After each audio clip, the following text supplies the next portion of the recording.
Buenas tardes, es un placer estar de nuevo en Palma, ciudad siempre acogedora, porque esta es la isla de la belleza y de la inteligencia, como comentábamos a la hora de comer con Basilio Baltasar, y es un placer estar aquí para hablar de bestsellers, que es un tema que efectivamente siempre me ha interesado mucho, desde que cuando era pequeño en la biblioteca de mi abuelo cogía los libros de Julio Verne, de Salgari, de Rocambole, los bestsellers del siglo XIX, y después he ido siguiendo a lo largo de mi trayectoria como periodista y he tenido la fortuna pues, de poder entrevistar a los grandes del bestseller del siglo XX, desde Harold Robbins a Michael Crichton, a John Grisham. O sea, de alguna forma he podido conocer estos autores y enterarme de cómo trabajaban. Es un tema sobre el cual le he dado muchas vueltas.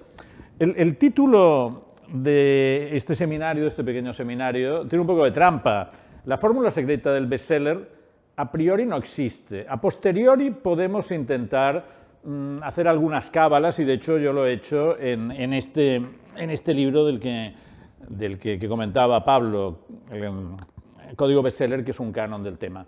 A priori no lo sabemos, porque si lo supiéramos todos estaríamos haciendo bestsellers como churros y seríamos todos multimillonarios, pero no lo somos. Es muy difícil hacer un bestseller, no es fácil hacer un bestseller.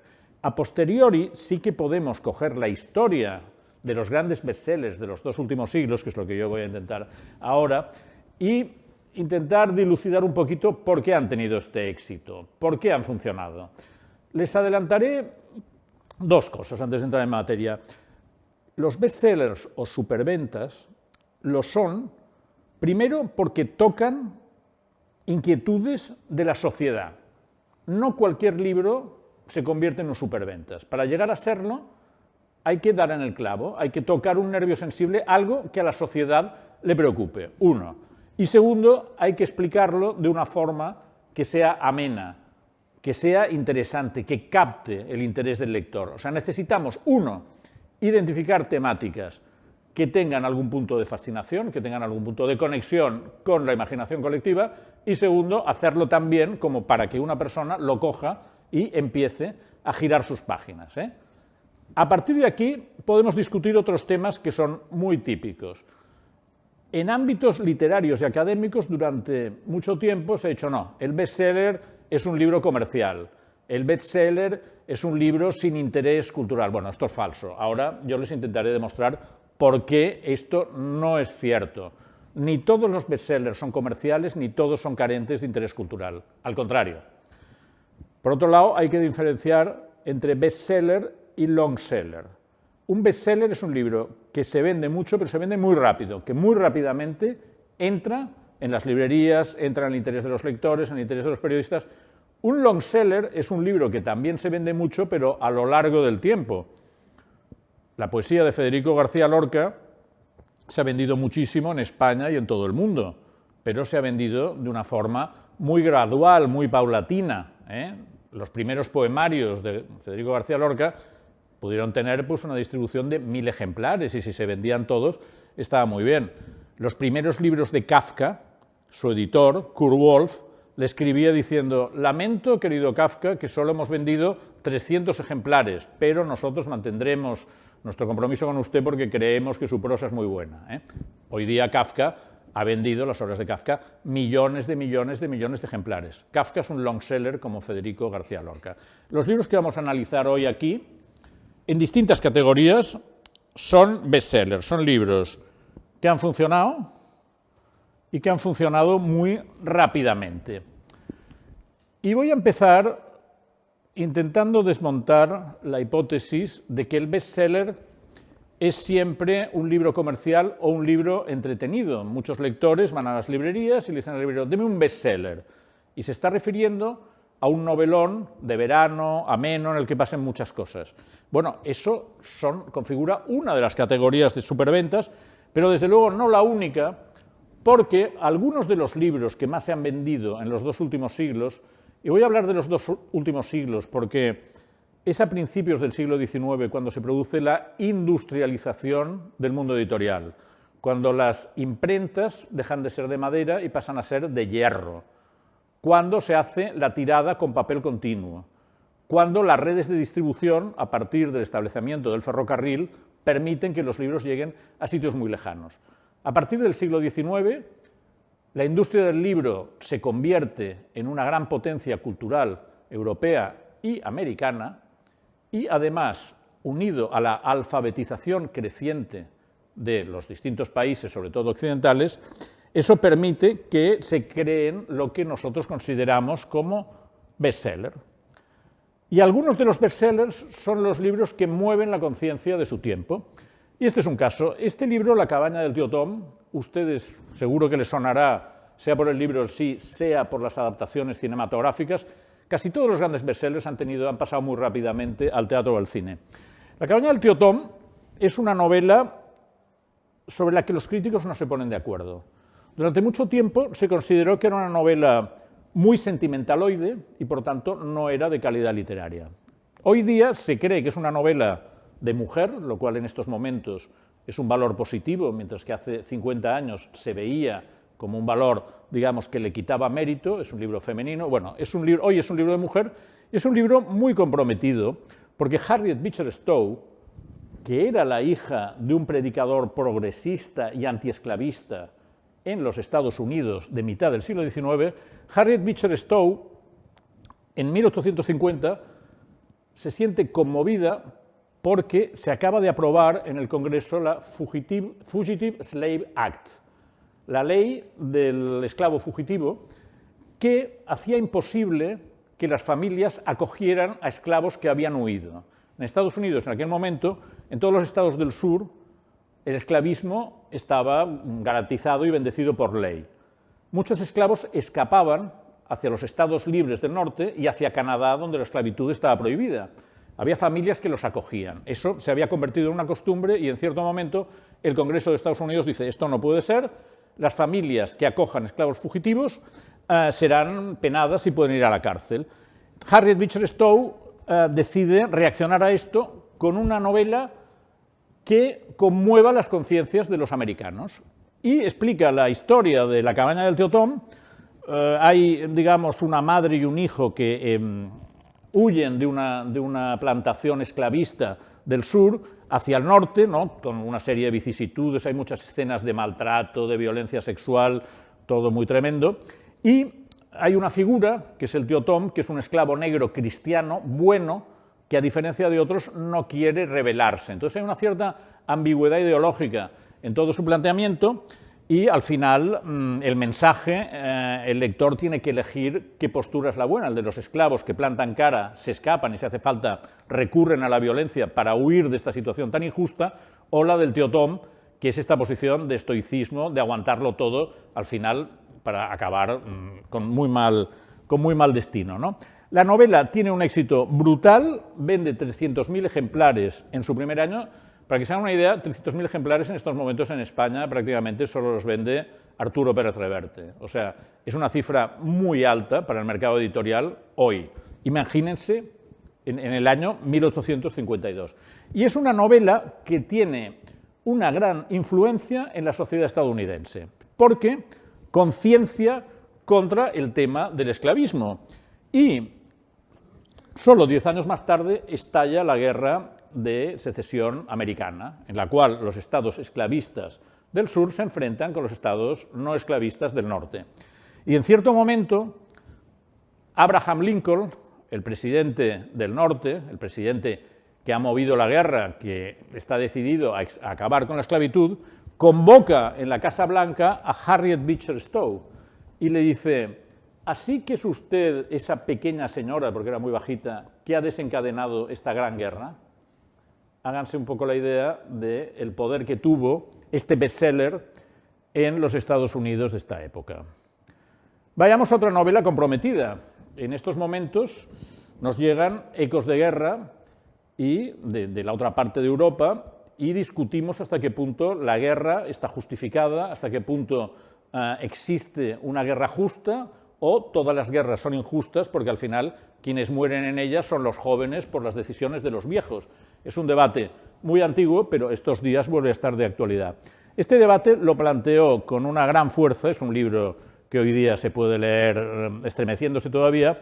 Erich Maria Remarque había sido uno de los jóvenes alemanes que habían ido a la Primera Guerra Mundial henchidos de emoción, pensando que entraban en una gran aventura romántica, silbando con sus 17 o 18 años, felices de la vida, y se encontraron 6 meses más tarde en unas excavaciones asquerosas en primera fila de las trincheras, rodeados de ratas, y cuando soltaron el gas amarillo, muchos de ellos murieron de la manera más espantosa. Y toda esta generación de jóvenes alemanes vivieron en su propia carne lo que eran los horrores de la guerra y lo que era el desengaño de la visión romántica de la guerra, que es una de las grandes mentiras de la literatura de todos los tiempos.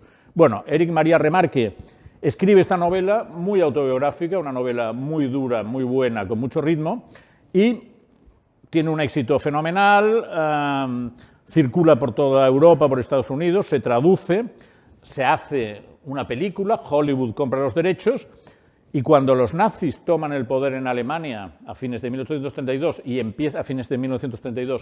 empiezan a hacer hogueras con los libros malos de Freud, de Nietzsche, uno de los primeros libros que va a la hoguera es Sin novedad en el frente, porque daba una visión antiheroica de la guerra, que era la que los nazis querían implantar.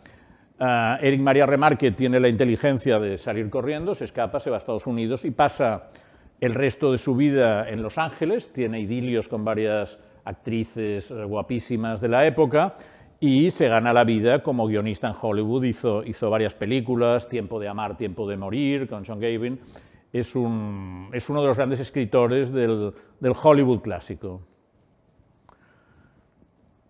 Este diario es uno de los libros más leídos, más vendidos, más amados del siglo XX también. Ana Frank, en 1942, con toda su familia, son judíos holandeses, se esconden en una especie de espacio oculto detrás del almacén familiar, porque tienen miedo de que van a caer en las redes nazis que están mandando ya a la gente a los campos de concentración. Ana, que es una niña que se va a convertir en adolescente, con todo lo que esto conlleva en estos 2 años de reclusión, se ve obligada a vivir en un espacio muy pequeño, con unos amigos de sus padres, un dentista, un matrimonio que tiene un hijo de su edad, con su hermana, y ella, que quiere ser novelista, hace un diario con mucha humanidad, mucha capacidad de descripción de los personajes, mucha capacidad de dramatización, pero también de humor. Es un texto muy bonito, en el cual va explicando su vida cotidiana hasta que en 1944, a pocos meses, y esto es una gran tragedia, a pocos meses de que acabe la Guerra Mundial, hay un chivatazo, estos días todavía se está discutiendo quién lo dio, hay un chivatazo, los nazis entran en lo que llaman la casa de atrás, se los llevan a todos, los dispersan por varios campos de concentración, cuando queda solo 3 meses para que lleguen los aliados, y mueren todos menos el padre. Muere la madre de Ana Frank, muere su hermana, muere ella, muere el dentista, mueren... En fin, el padre, al cabo de 1 año y pico, destrozado porque es el único superviviente, vuelve a la casa y encuentra el diario. Y entonces, este diario tiene una trayectoria bastante típica de los bestsellers, por otra parte. El padre decide editarlo, lo lee, lo censura, porque hay cosas que al padre no le gustan, la niña explica que le viene la regla, que se medio enamora del hijo de los amigos, bueno, es todo que hoy nos parece de una inocencia absolutamente blanca, pero en aquella época al padre no le gustó, el padre censura, el libro se edita, ya muy rápidamente se le considera uno de los grandes testimonios de esta época, y en Broadway un productor teatral compra los derechos, se hace una adaptación suavizándolo aún más, haciéndolo aún más accesible, gran éxito en Broadway,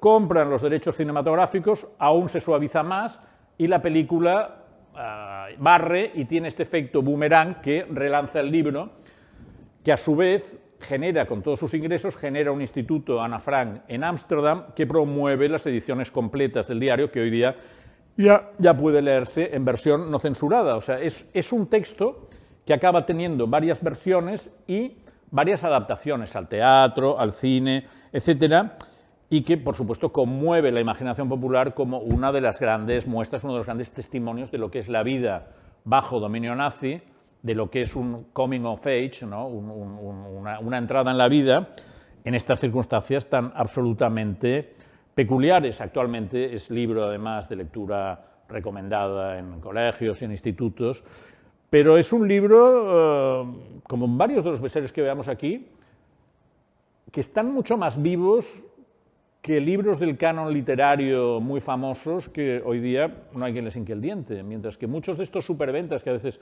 han sido observados por la academia por encima del hombro, son libros que aguantan muy bien. Bueno, hemos visto que se puede ser bestseller y libro profundo, libro de conciencia. Ahora ya vamos a ir a otro género que tiene más que ver con lo que habitualmente entendemos como superventas, que son estos grandes frescos donde hay de todo, donde hay historia, amor, aventuras, variedades, paisajes, cambios, dramatismo, alegría. Este es el modelo quizá canónico, ¿no? Lo que el viento se llevó, pero también es un libro interesante para ver cómo funcionaba el mundo editorial en el primer tercio del siglo XX, ¿no? Margaret Mitchell, una periodista de Atlanta, como todos los periodistas, pues acumulaba mucha información, pero ella además venía de una familia del Viejo Sur, con lo cual su madre, su abuela, pues le había contado historias de esclavos, historias de plantaciones de algodón, historias del Mississippi, un rico acervo folclórico que ella iba acumulando, iba guardando. Un día, un editor de Nueva York cae por Atlanta, le invitan a una fiesta y en la mesa, en una de estas mesas de celebración, le colocan al lado a Margaret Mitchell. Ella le explica al editor que está trabajando con un buen material y el editor le dice, hombre, esto es interesante, enséñame algo. Se lo enseña y durante 2 años la gente de Harper Row y de Scribner's, dos editoriales americanas importantes que en este caso trabajan juntas, mandan editores a Atlanta a trabajar con Margaret Mitchell. O sea, le ayudan a dar forma al libro. Y cuando el libro está hecho, la novela, es la historia, ustedes habrán visto la película, la historia de Scarlett O'Hara, me he ido. La historia de Scarlett O'Hara, una heredera del sur que se enamorar no sé si es la palabra, tiene una relación muy conflictiva con Red Butler, que es una especie de aventurero, pero entre medio vive en la guerra de secesión y vive en el fin de este mundo sudista esclavista. El libro, una vez lo tienen los editores, por primera vez en la historia de la edición, deciden hacer un envío de copias, de pruebas novenales, a medios de información y prescriptores de todo Estados Unidos, políticos, empresarios, periodistas, por supuesto, gente influyente, con lo cual, antes de que el libro salga, todo Estados Unidos está hablando de que hay una novela que es importantísima, es amenísima y habla de Estados Unidos. Bueno, el libro se lanza con un gran éxito, es rápidamente llevado al cine con Vivien Leigh, Clark Gable, y es adoptado como una de las novelas emblemáticas de Estados Unidos sobre su pasada. Pero es un libro muy ambiguo, porque a diferencia de La cabaña del tío Tom, que es claramente antiesclavista y es un libro crítico, Lo que el viento se llevó es un libro que idealiza este pasado sudista, que idealiza este mundo de algodoneros y chicas guapas con trajes de organdí, y no hace más que muy lateralmente la reflexión sobre lo que el esclavismo significaba, lo que el dominio full time de unos seres humanos sobre otros de otra raza implicaba. Pero como en realidad es un libro muy ambiguo, tampoco se pone a favor, y de hecho ni siquiera los personajes son simpáticos, porque la propia protagonista, Scarlett O'Hara, es un personaje muy antipático, y Red Butler no es un héroe positivo como son muchos héroes de bestseller, sino que es un cínico y es un vividor, con lo cual es una novela sobre la cual uno no sabe muy bien qué pensar en realidad, porque ni sobre los personajes ni sobre el mensaje es fácil hacerse una idea. Pero bueno, es el modelo de novelón, de gran novelón, con muchísimos personajes, con muchísimos lances. Hay un momento famosísimo que Scarlett con su amiga embarazada del novio que a Scarlett le hubiera gustado tener, cruzan Atlanta en un carricoche mientras todas las casas de la ciudad, que son de madera, van cayendo y escapan por los pelos. Esto está explicado con un tono bastante épico y en la película aún está más reforzada, ¿no?, esta escena que es el centro. Este modelo de novelón con guerra de por medio tuvo bastantes seguidores o bastantes o bastantes, de alguna forma, bastantes textos que se movían un poco en este ámbito. En España, Los cipreses creen en Dios, de José María Gironella, un autor gerundense que explica la guerra civil en 3 grandes volúmenes, ¿no? El primero pasa en Gerona, son los años anteriores al estallido, ahí están todos, falangistas, anarquistas, republicanos, seminaristas. Es un libro que pretende dar una visión ecuánime de la guerra civil en 1953, generó mucha polémica y el propio Franco intervino para autorizar que se distribuyera, ¿no? Y convirtió a Gironella en el autor español más leído de la posguerra, ¿no?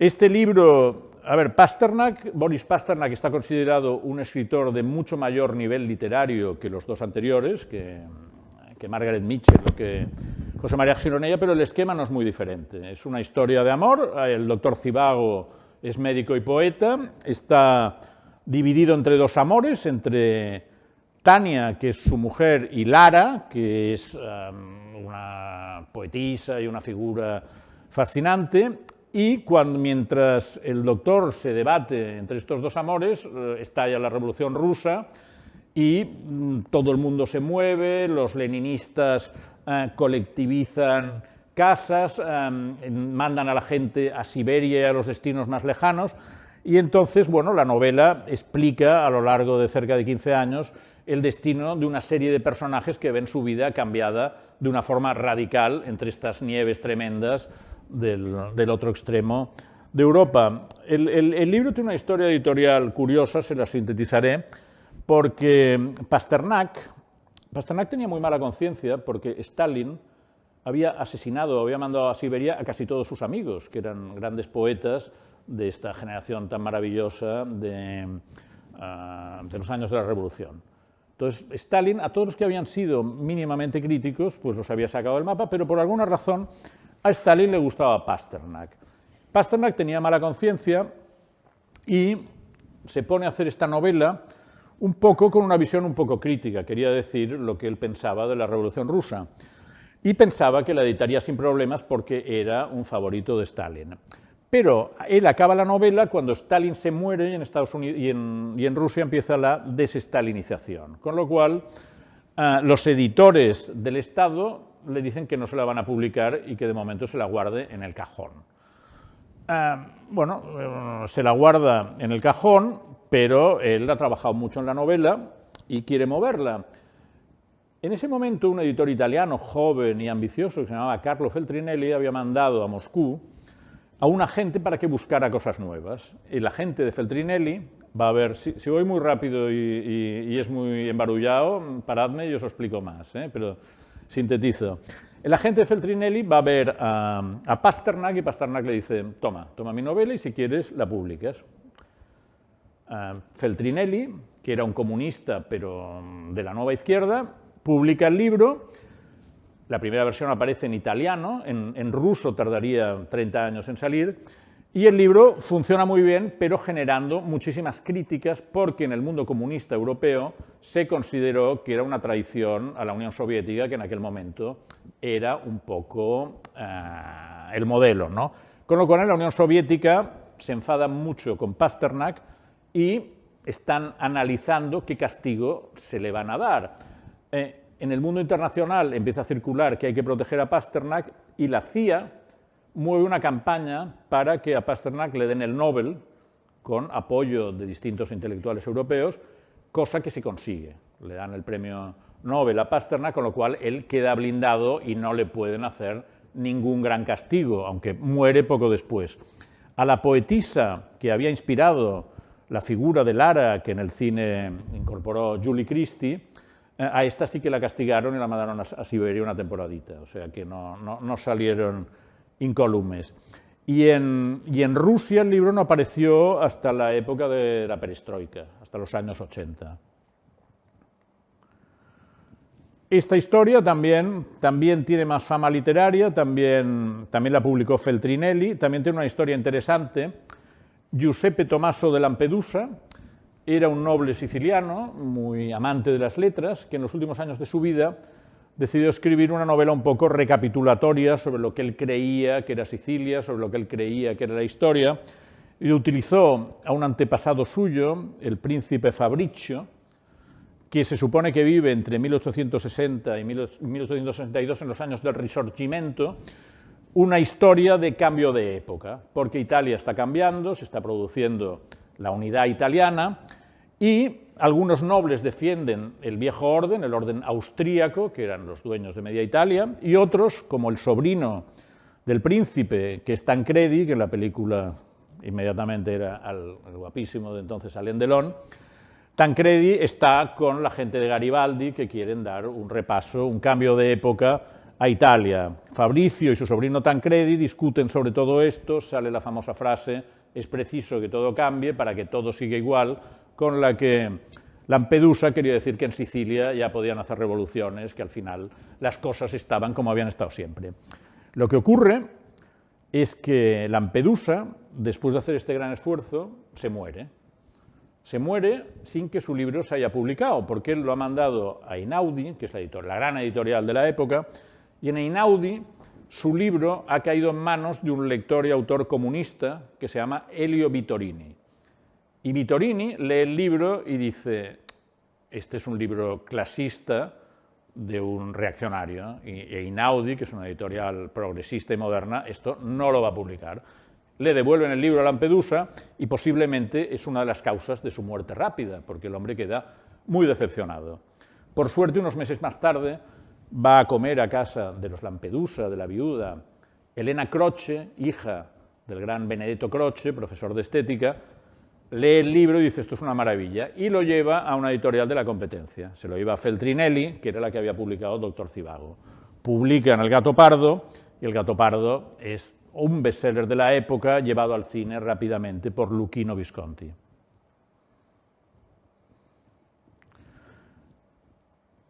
Muchos bestsellers, muchos grandes superventas, lo son porque llevan al lector a un mundo que el lector no conoce. Y el autor, en cambio, de una forma amena, de una forma utilizando la intriga, con personajes más grandes que la vida, le familiarizan con algo donde el lector nunca hubiera podido entrar solo. Cien años de soledad, novela creadora del realismo mágico, primer bestseller internacional hispanoamericano, nace de una iluminación que recuerda a la de San Pablo en el camino de Damasco, porque Gabriel García Márquez, escritor colombiano poco conocido, vivía en México haciendo eslogans para una agencia de publicidad, es el autor del eslogan para pan, pan, bimbo. Esto es una de las cosas que hacía Gabriel García Márquez cuando estaba en México. Había hecho algunos libros de cuentos, había sido contactado por una agencia literaria que se llama Carmen Balcells, y un día se lleva a la familia en un coche, tenía un coche americano de estos, se lo lleva a Acapulco, a su mujer y a sus dos hijos. Y por el camino cuenta la leyenda, y es una leyenda que no sé hasta qué punto nos la podemos creer, cuenta la leyenda que Gabriel García Márquez estaba conduciendo y de repente le viene a la mente una frase mágica, que es la primera frase de Cien años de soledad. Muchos años después, ante el pelotón de fusilamiento, el coronel Aureliano Buendía habría de recordar aquel día que le llevaron a ver el hielo.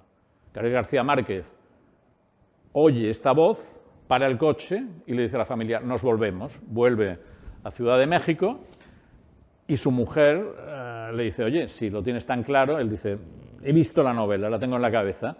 Se pone a trabajar, su mujer empeña el coche, empeña la nevera, etcétera, etcétera, y en un año y medio García Márquez escribe Cien años de soledad, que es la novela de Colombia, la novela de Aracataca, es la novela más destacada del boom hispanoamericano, pero sobre todo es una ventana que ofrece al lector europeo y estadounidense en un lenguaje que puede entender, porque Gabriel García Márquez había sido periodista y sabía escribir con claridad, a diferencia de tantos otros autores del mundo hispanoamericano que habían entrado en el mismo universo, pero con un estilo muy cargado y muy barroco, muy característico del mundo argentino, del mundo colombiano, del mundo venezolano, un estilo muy barroco que hacía muy difícil la traducción.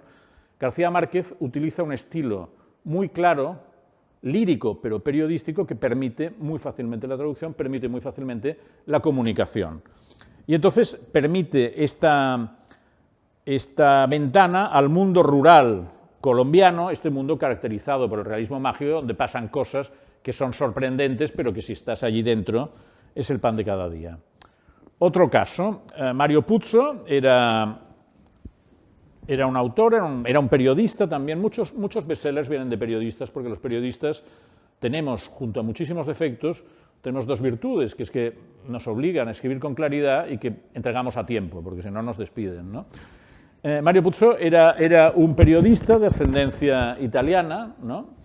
Había hecho mucha crónica negra y había documentado lo que era la mafia. La mafia italiana, según quien la explique, es una cosa muy mala o una cosa muy buena. Para los policías, jueces, fiscales era muy malo porque eran delincuentes.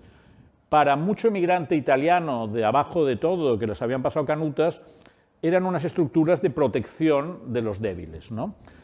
Y entonces Mario Puzo escribe una novela, El Padrino, en la cual explica la historia de una familia mafiosa, pero desde dentro, no desde fuera, como se había hecho hasta entonces, por ejemplo, en series televisivas como Los Intocables, donde los mafiosos ya de entrada eran los peores malvados.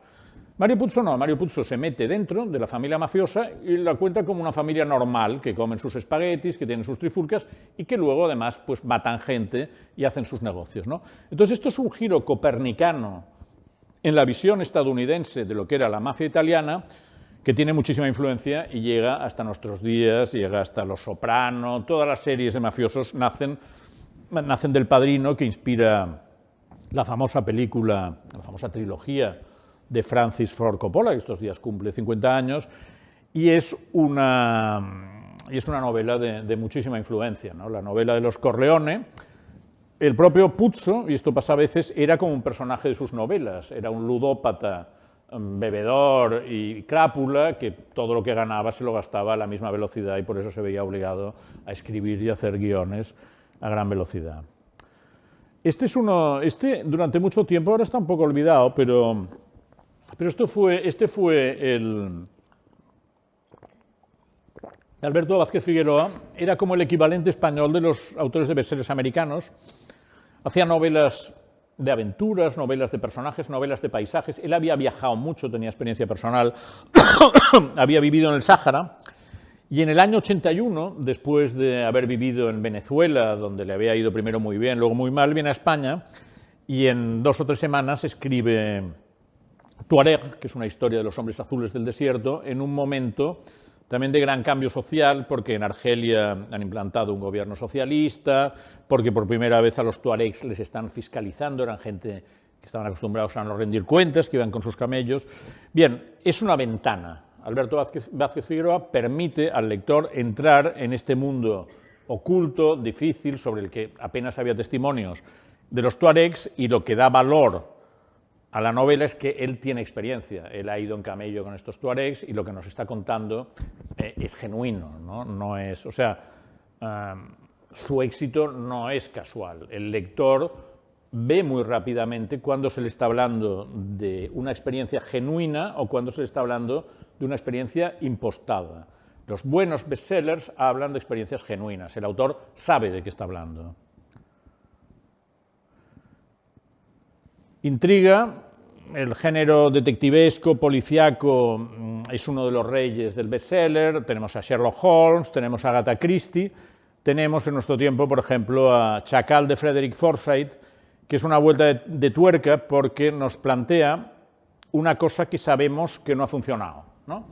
Frederick Forsyth, otro periodista que había cubierto como reportero de la agencia Reuters toda la época de la descolonización de Argelia. De Gaulle había prometido a los franceses de Argelia que no abandonarían el país, y cuando lo reeligen presidente, una de las primeras cosas que hace es dar la libertad a Argelia.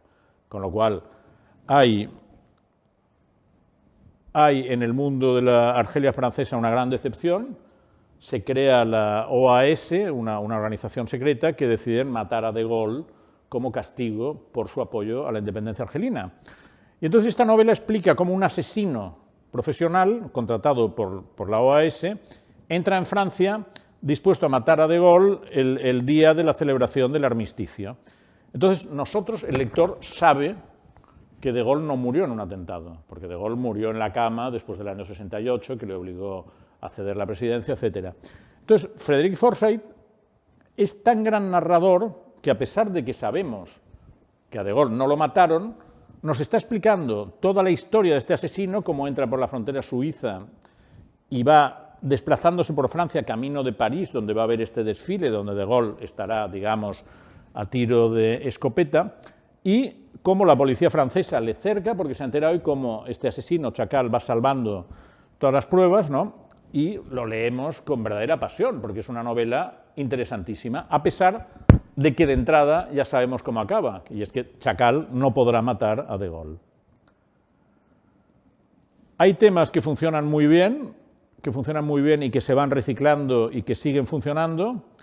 El erotismo es uno de ellos. El erotismo, lo que pasa es que con el paso de los años sube de nivel y sube de temperatura, pero por ejemplo en el año 54, Bonjour Tristesse, de François Sagan, es una novela que explica un poco la vida sentimental, que es libre, que incluye el sexo, de una jovencita de 18 años que tiene un padre un poco pendón, que se ha quedado viudo, pero va por ahí ligando, ¿no? Y como ellos dos tienen una relación un poco complicada. Para los años 50 es una novela provocadora y, por tanto, muy exitosa. Lolita, 3/4 de lo mismo. Lolita es una novela tremendamente ambigua, muy polémica. El autor era un gran escritor, era un artista, tiene una prosa inmejorable, había pasado de escribir en ruso a escribir en inglés, y en este libro cuenta como un europeo bastante perverso se encandila de una niña de 12 años, no es la de la película, la película Sue Lyon tenía como 16, en la novela es más joven, 12, 13, consigue sacarse de medio a la madre porque la atropella un coche y cómo la rapta y la somete a estupro durante 2 años a través de las carreteras americanas, ¿no? El propio Nabokov tenía dudas sobre si publicarla o no, la acabaron publicando en una editorial de libros eróticos en París, Olympia Press, pero varios escritores ingleses como Graham Greene dijo que eran una obra de arte, total. La novela se recupera por editoriales buenas, se pone de moda y desde entonces la gente discute si es una novela machista y perversa o si el hecho de que sea una obra de arte permite lo anterior. Yo creo que es una novela profundamente malvada y, como decía mi amigo el escritor Stephen Bissingsey, es una novela que tiene la perversidad de hacer aparecer a la víctima como victimario y viceversa, ¿no? O sea, yo creo que es una novela que hay que leerla con mucha atención y, si se recomienda, recomendarla con ítems de alto, ¿eh? Podemos discutir esto, pero en fin, yo creo que hay mucho que decir sobre Lolita. Esta, El amante de Lady Chatterley, es una historia interesante, era una novela publicada en los años 20, prohibida en Inglaterra, que tenía una ley muy dura contra la obscenidad, y la había escrito David Herbert Lawrence, que es un autor muy reivindicador de la potencia del erotismo como fuerza liberadora del ser humano, y en los años, en 1960, la editorial Penguin, que se había consolidado como la gran editorial europea de bolsillo, decide hacer una edición para el gran público, y aquí pasa una cosa bastante curiosa. Los de Penguin deciden hacer una edición para el gran público, pero les da miedo la ley de obscenidad británica. Lo que pasa es que la ley de obscenidad británica tenía una cláusula que decía que si el libro era realmente una obra cultural de primera categoría, podía pasar. Y entonces lo que hacen los de Penguin es denunciar ellos mismos con un subterfugio ante un jurado, en un tribunal que sabían que era un tribunal liberal de Londres, denuncian, un empleado suyo denuncia, oiga, que han publicado esta novela que es obscena. Con lo cual el juez tiene que entrar y promover un juicio. Y entonces, pero es un juez liberal, y esto los de Penguin lo saben. Entonces, durante un año tiene lugar uno de los casos más famosos de la edición internacional, que es el juicio a Lady Chatterley. Y durante un año pasan las figuras mayores de la cultura británica, Aldous Huxley, Bertrand Russell, todos los que se les ocurra, a atestiguar que El amante de Lady Chatterley no es una obra pornográfica, sino que es una gran obra literaria. Y desfila por allá la plana mayor de la intelectual británica, menos Enid Blyton, la autora de libros infantiles, a la que invitan a pasar por allí, y ella dice que no cuenten con ella para esto, que ella está con la serie de los 7 y de los 5 y que no la marean. La cuestión es que finalmente el juez dictamina y obviamente aprueba la publicación, y en pocos años todas las leyes de obscenidad en Gran Bretaña desaparecen. Este es un libro que en España funcionó mucho. Se trataba, en palabras del propio editor, puesto que se vivía todavía en el nacionalcatolicismo franquista, había que explicar a los matrimonios lo que era la vida sexual, y entonces se lo encargaron a Juan José López Ibor, que era un psiquiatra muy famoso, y funcionó muy bien. Muchos matrimonios españoles se enteraron de lo que era la vida sexual gracias al doctor Ibor y a este libro. En el bestseller, en el superventas, funciona mucho la idea, funcionan mucho habitualmente los mensajes positivos. Raramente un bestseller es nihilista o es negativo, al contrario, el lector aprecia que el mensaje sea positivo, sea de confianza en el ser humano, y hay muchísimos libros de ficción o de no ficción que funcionan con un mensaje de superación de la adversidad. Caso claro, la expedición Kon-Tiki. Thor Heyerdahl era un aventurero noruego que quería probar que la colonización de la Polinesia en época precolombina se podía haber hecho desde Perú en unos barcos endebles con 4 maderas, ¿no? Y entonces hace construir un barco, iba desde Perú a la Polinesia durante unos meses en circunstancias tremendas y demuestra que efectivamente se podía llegar. Hace un libro, lo escribe en noruego, se publica en Oslo y rápidamente funciona muy bien y es traducido, y es un libro de superación de la adversidad, ¿no? ¿Qué hacer cuando te enfrentas a una aventura en la cual además acabas demostrando que puedes hacerlo? Pero hay otra aventura mucho más bestia y que sería un poco, de alguna forma, la cima de este género, que es Viven, de Piers Paul Reed, que es sobre la tragedia de los Andes. Es, en los años 70, un equipo de jugadores de rugby, niños bien, de Uruguay, viajan a Chile para hacer un partido, pero al sobrevolar los Andes, la avioneta en la que van se estrella, van 45 y sobreviven 16, y se quedan varias semanas en circunstancias muy extremas, tienen que practicar el canibalismo en cierto momento, cosa que cuando se sepa es muy escandalosa, y al final 2 de ellos, Nando Parrado y el otro que no me acuerdo cómo se llama, cruzan a pie la cordillera de los Andes, llegan a Chile y consiguen activar todo un mecanismo para que les vayan a buscar.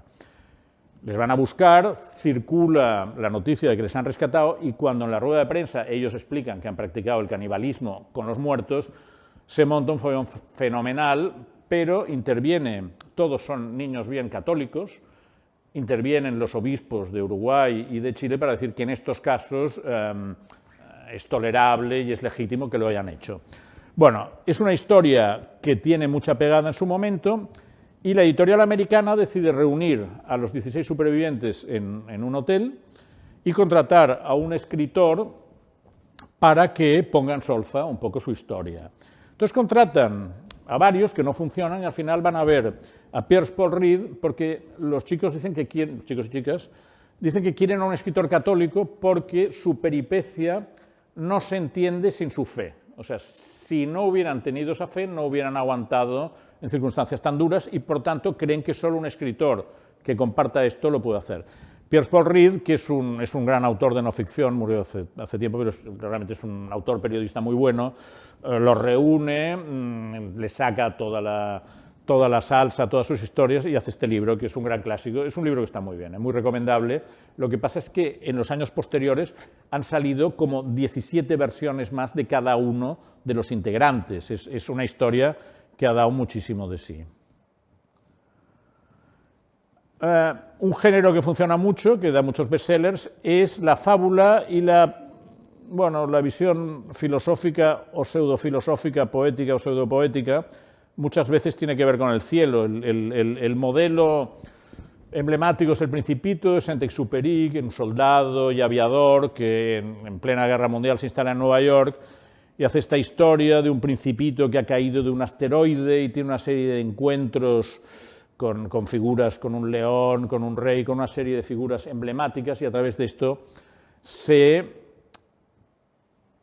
elucubra sobre qué es la humanidad, qué es la vida. Es un género que tiene grandes partidarios y gente un poco reacia o poco sensible, entre las cuales debo confesar que me encuentro. Nunca le he visto el punto al Principito, aunque sé que tiene grandes fans. Es el libro francés más vendido del siglo XX.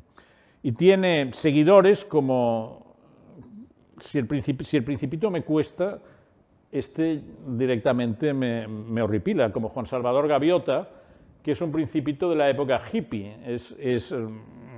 Richard Bach también era aviador, y su historia es de un ave que parece Jesucristo, porque se transmuta, salva a la humanidad, tiene conversaciones muy trascendentales con otras aves. Bueno, a mí me parece un libro difícil de digerir, francamente, pero es un libro que tuvo muchísimo éxito en su época y de alguna forma emblematizaba probablemente el ansia de libertad absoluta del hippismo. O sea, todo siempre responde a necesidades, ¿eh? Pero bueno, a ver, son libros que tienen sus fans y yo los respeto totalmente, pero confieso que me cuesta. Autoayuda, voy a ir acelerando un poquito. Autoayuda, relacionado con los libros que hemos visto de superación, pero la autoayuda está más centrada hacia el interior que hacia el exterior. Esta es la Biblia de la autoayuda. El señor Dale Carnegie había sido un comercial que iba por las carreteras de los Estados Unidos y se dio cuenta de que ser simpático es mejor que ser antipático. Para ser comercial es importantísimo porque el simpático vende cosas y el antipático no. Pero la reflexión que hace, y es una reflexión que a mí me parece bastante inteligente, es que ser simpático o antipático no es algo que te venga dado, sino que tú puedes elegirlo. O sea, tú puedes decidir si quieres ser simpático. Y entonces lo que enseña Dale Carnegie en este libro, en cómo ganar amigos e influir sobre la gente, es a ser simpático. Dice, bueno, aunque usted sea un tipo tímido, reservado, borde, no, esfuércese un poquito, trate bien a la gente, no pegue broncas. Cuando en el mundo del trabajo, pues si dice hay que hacer algo bien, póngalo en plural, vamos a hacer algo bien, ¿eh? Da una serie de consejos para la vida laboral, para la vida social, que son útiles, y lo hace de una forma muy estadounidense que hoy sigue funcionando, que es combinar lo que es la teoría, lo que son los consejos, con mucha anécdota personal. Al presidente Roosevelt le pasó tal cosa, al actor fulanito le pasó tal otra. Entonces la verdad es que es un libro muy ameno. A mí este libro me gusta. O sea, esto no se puede decir, porque decir que Dale Carnegie está bien se considera una renuncia intelectual. Pues yo lo digo, Dale Carnegie está muy bien, y el libro de cómo ganar amigos es un libro que vale la pena. El doctor Spock es un Dale Carnegie de la medicina, que en Estados Unidos se ha leído muchísimo. El doctor Spock aportaba, digamos, sobre todo cuando aporta primero una idea, hay que ser cariñoso con los niños. En aquella época en Estados Unidos el tema cariño no era parte importante en la educación ni en el cuidado de los hijos. Él dice, no, los niños necesitan amor, tenéis que estar encima. Y luego tuvo la habilidad de ir, digamos, colocando su mensaje en diferentes claves, porque en los libros del Principio dice, por ejemplo, padres, si llegáis a casa y veis que el niño está llorando mucho, pues oye, dejad a vuestra mujer con él y iros al bar de abajo hasta que pase la tempestad, ¿no? Esto con los años, evidentemente, el doctor Spock cambia y dice, no, hay que solidarizarse, todo debe compartirse, etcétera, etcétera, porque algunas de sus afirmaciones del Principio hoy directamente sería, y con razón, anatemizado, ¿no? Pero ha sido, bueno, un médico leidísimo en los hogares, no solo americanos, sino europeos, y ha tenido mucho discípulo en este campo de la autoayuda médica. La religión, tanto en reflexión como en novela, mucho bestseller tiene la habilidad de plantear temas ideológicos o debates históricos de una forma dramática, de una forma narrativa. Morris West, que era un autor australiano católico, en 1963 plantea en Las Sandalias del Pescador una serie de problemas de la Iglesia en aquel momento. ¿Qué pasaría si un sacerdote que viene del mundo comunista fuera elegido papa?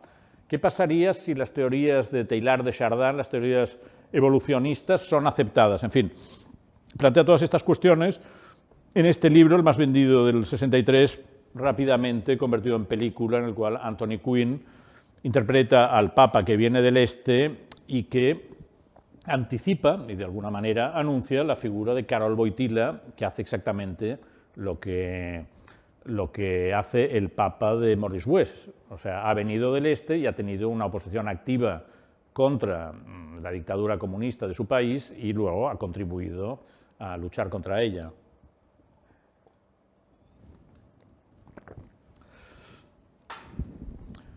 La historia, Ken Follett, un gran autor de bestsellers, queda fascinado por la construcción de las catedrales medievales, cree que hay un libro interesante allí y contrata al gran experto en arquitectura catedralicia, que es Jan Gimpel, como documentalista. Entonces, Follett, con su habilidad de narrador muy popular, de grandes historias, de personajes, de situaciones, y el documentalismo de Jan Gimpel, que da, digamos, seriedad a la historia, consiguen este bestseller, Los Pilares de la Tierra, que en España durante muchos años era el libro más leído en las cárceles, no sé muy bien por qué, y que además tenía, según me contó el propio Follett, una peculiaridad. Follett había hecho varios thrillers, algunos ambientados en la Segunda Guerra Mundial, donde los malos eran alemanes, porque eran nazis, con lo cual sus libros en Alemania nunca habían funcionado.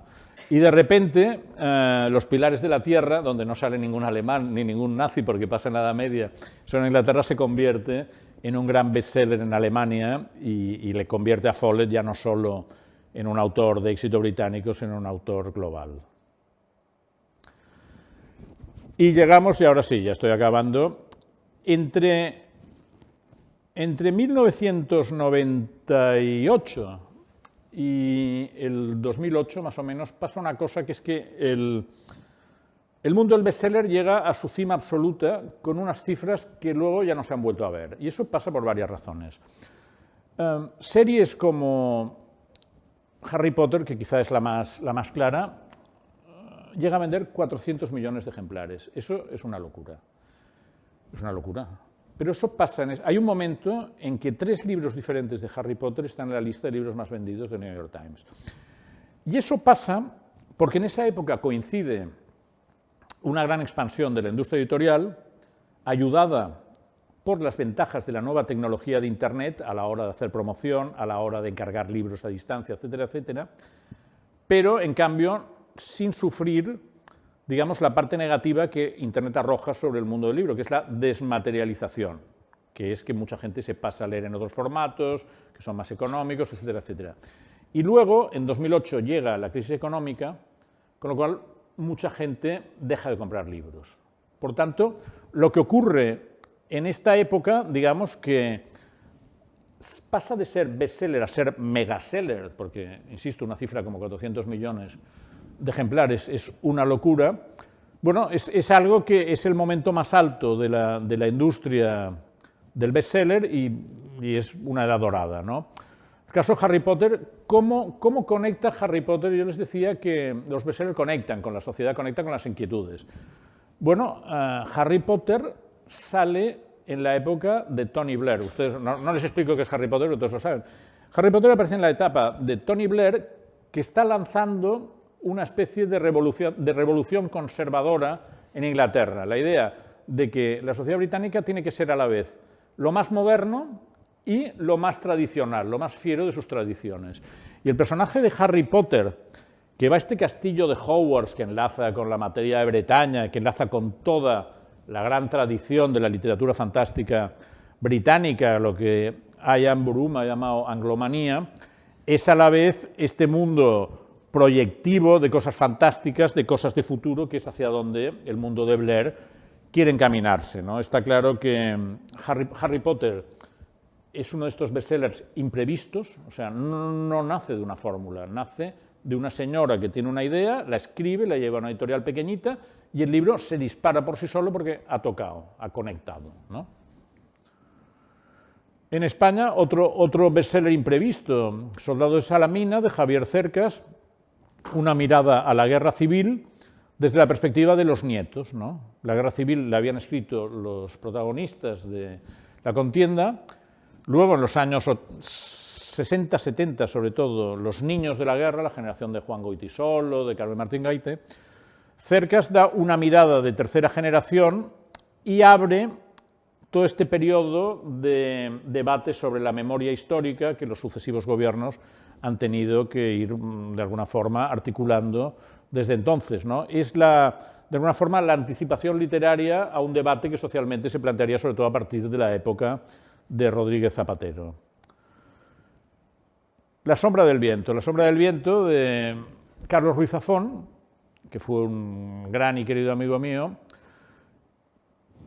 es una elegía sobre el mundo de Gutenberg. Es una novela gótica ambientada en una Barcelona inexistente, porque Barcelona es una ciudad mediterránea y luminosa, y Ruiz Zafón la convierte en una metrópoli siniestra y oscura, y es una historia de escritores malditos, bibliófilos, librerías maravillosas y dickensianas, y sobre todo del cementerio de los libros olvidados, que es un laberinto subterráneo imposible en la Barcelona, pero que Carlos Ruiz Zafón lo hace posible, y todo eso hay como una gran nostalgia por el mundo del libro en papel en un momento en que toda la galaxia, estamos pasando de la galaxia Gutenberg a la galaxia Zuckerberg, ¿no? En un momento en que todo el mundo del libro está experimentando su mayor transformación desde que en el siglo XV se inventara la imprenta.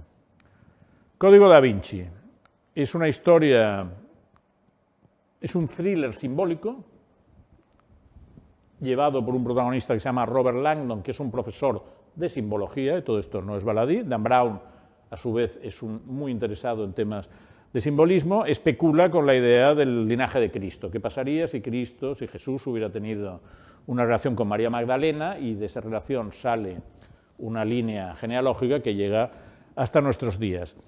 Es un thriller conspirativo, es un thriller donde se juega constantemente con conspiraciones para dominar el mundo, dominar la sociedad, y yo creo que tiene que ver con que su éxito, con que aparece 2 años después del 11S en un mundo en que está muy vigente la idea de la conspiración, o sea, la idea de que fuerzas ocultas nos gobiernan y pueden hacer posible que pase cualquier cosa. Es un libro también que vende 50 millones de ejemplares, algo hoy ya imposible.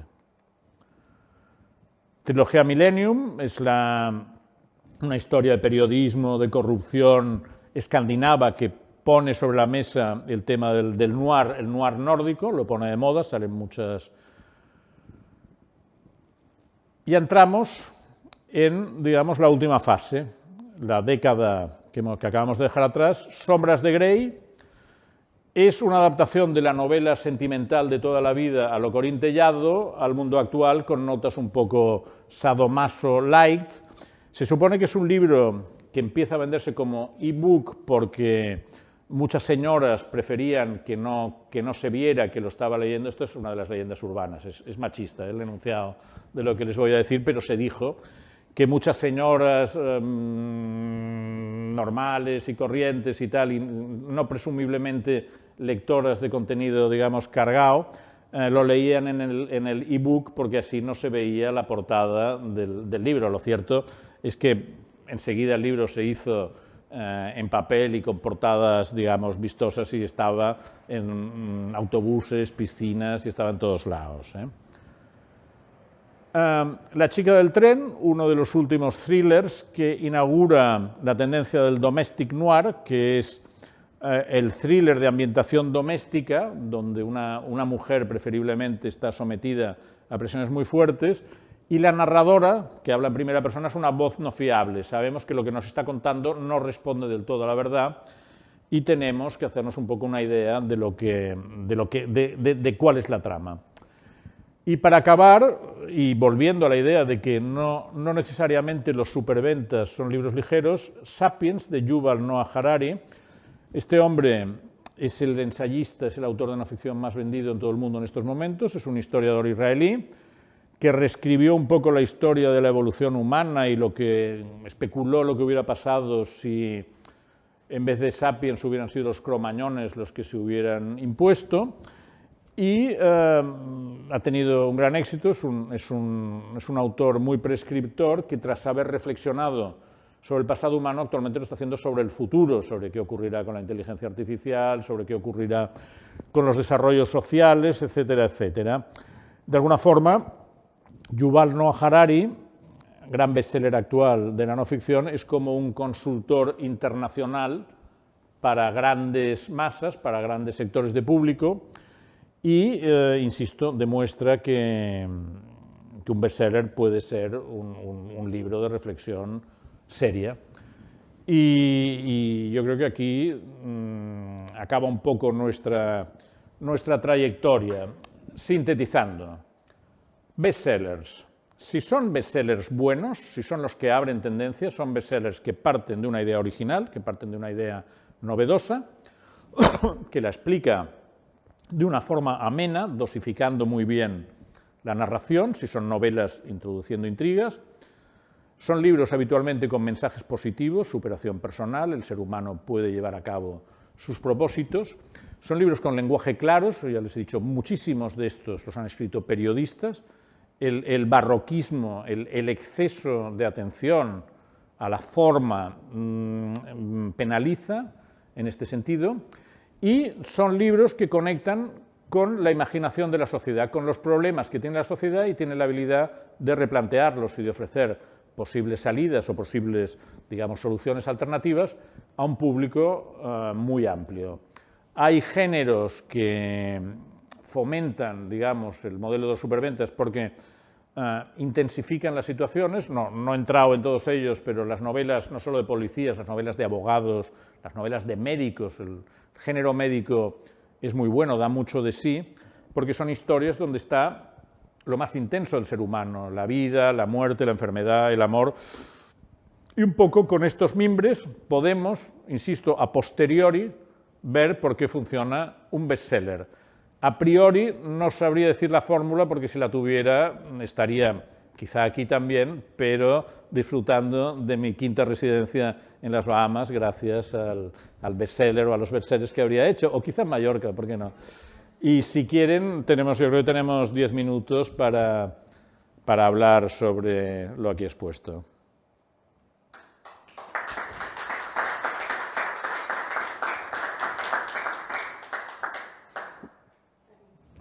Sergio, muchísimas gracias y bueno, veo que la gente está deseando preguntar cosas, fantástico.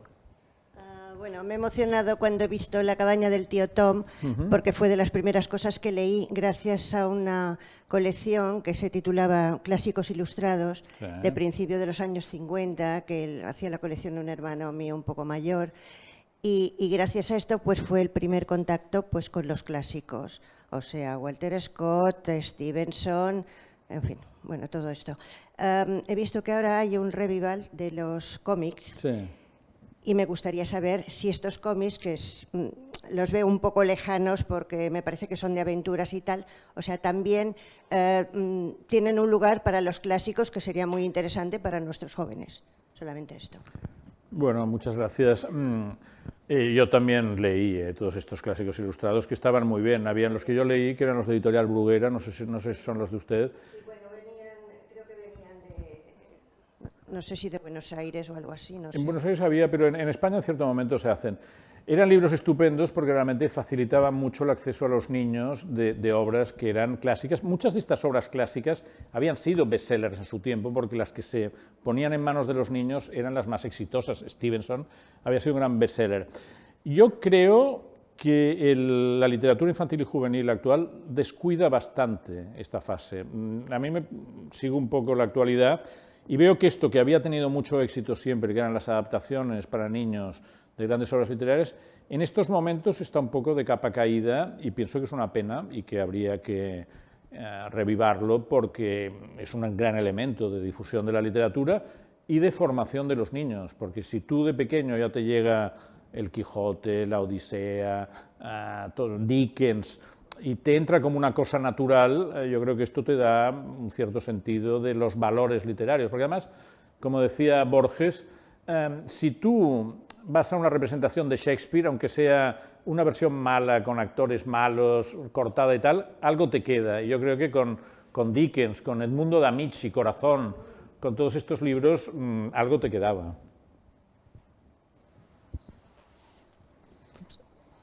Sí, gracias. Bueno, enhorabuena, Sergio, por la exposición, porque muy didáctica, muy pedagógica, un ejercicio de memoria que nos ayuda a colocar las lecturas, ¿no?, que nos han alimentado durante tanto tiempo. Bueno, tú en tu libro, El Código Bestseller, en tus columnas, en el suplemento de La Vanguardia, en tus conferencias, yo creo que has contribuido de una manera importante a que veamos este fenómeno con respeto. Yo creo que esto es una clave importante de tu exposición. Obviamente, y sería muy interesante interrogarte al respecto, tú has aportado a la, bueno, pues a la actualidad cultural española una propuesta que era rara, y supongo que lo hiciste, que empezaste a hacerlo porque notabas que en los círculos literarios lo que había es un claro posicionamiento de falta de respeto por los bestsellers, ¿no?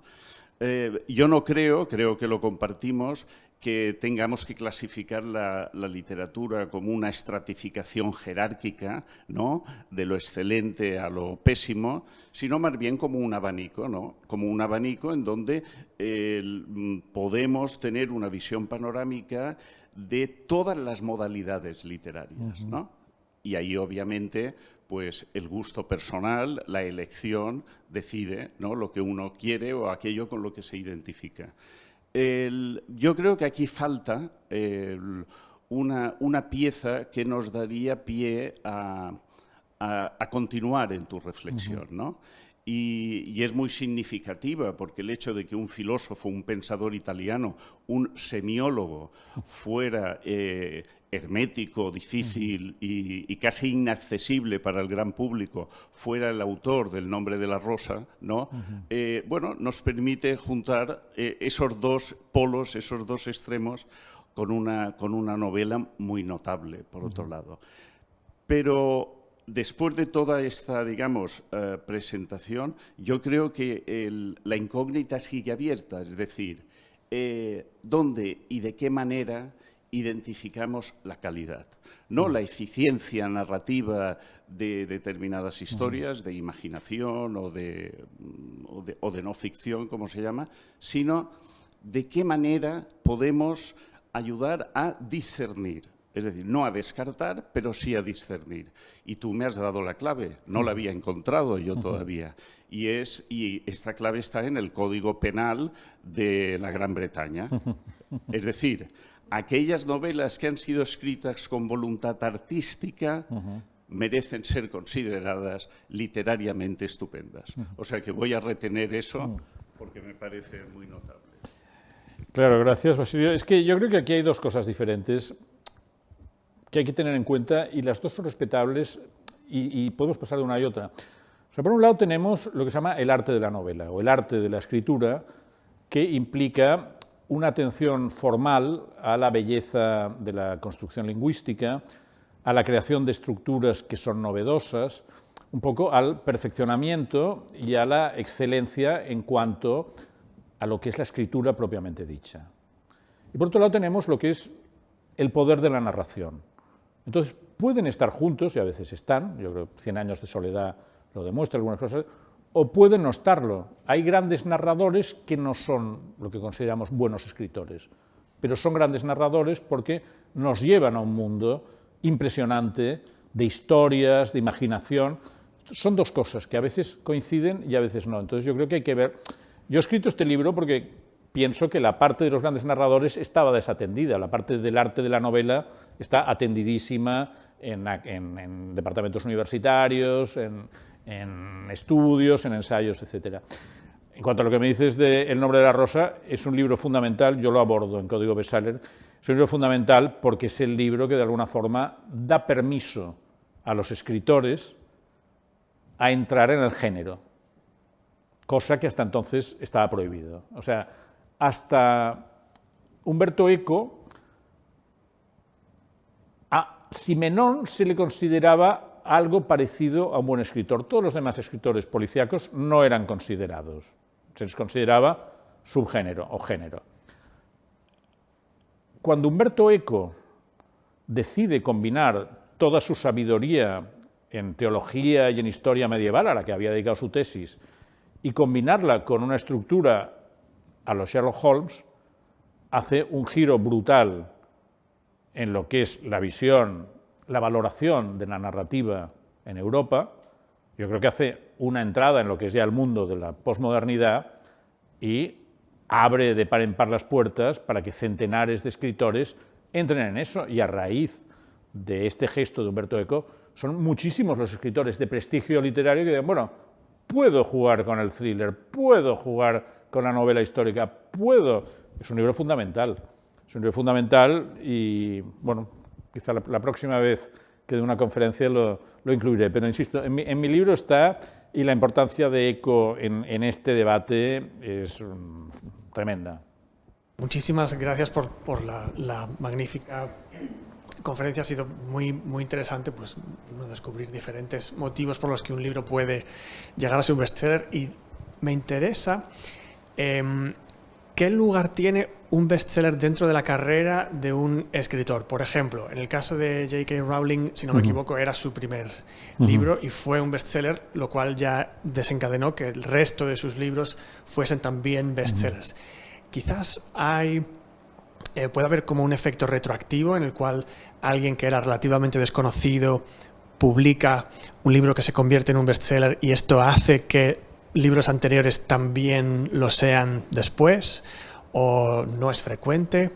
No, bueno, a un escritor un bestseller le cambia la vida, claro, porque da una gran proyección y da una gran difusión, y sí que tiene efectos, digamos, retroactivos. A García Márquez, por ejemplo, a raíz del éxito de 100 años de soledad, pues se recupera toda su narrativa anterior, incluso su periodismo, ¿no? Se recupera todo, ¿no? Cuando un autor tiene un bestseller, eso le cambia en el estatus de la sociedad literaria. Un editor amigo mío decía que prestigio es calidad más ventas, o sea, no es solo calidad.